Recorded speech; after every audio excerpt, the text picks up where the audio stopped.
Mag-harvest ta sang papaya guys, ka maghimo ta sang atsara. Ari medyo yellow na siya. Mara yellow na, medyo yellow ang sunod.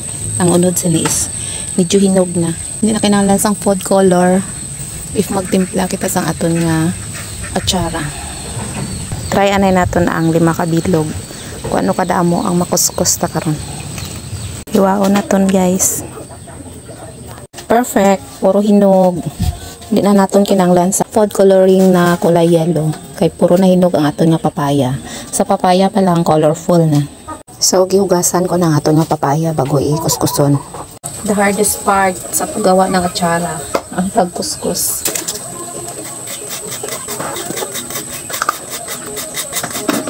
Hindi lang nato iduot ka, hindi pa dagko pa yung agis sa ako ng raspador. Dagko ang ipon sa ako raspador. So dapat hindi siya iduot para nipis lang.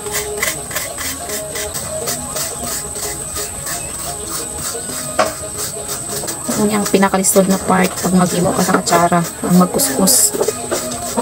Ito guys, matapos dapat may oras kagid niya magpungko para magkuskus lang. So natapos na natin yung kuskus. Result, isa ka labador.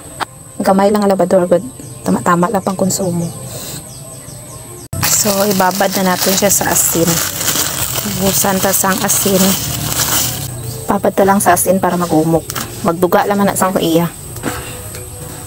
Magumok siya tapos magduga. Tapos ugasan naman naton and ugaan. Tapos lutuan sang lamas. Walang na. Dali lang. Sunod kita sa karaha guys. Putangan natin sang heater na langgaw. Tumidyo aslong nga langgaw. And then nilagyan natin magbukal.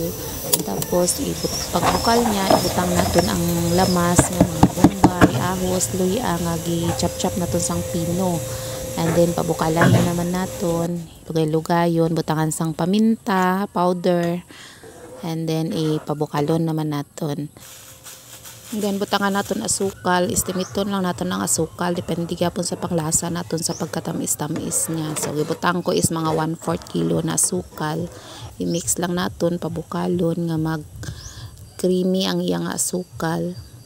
And then pagbukal, bayto na naton, then ibubo na naton sa aton nga gipugaan nga papaya habang init pa ang aton nga sauce. And then ukay-ukayon lang naton para ma-mix ang sauce and papaya nga gipugaan naton. So ready na ang ating atsara.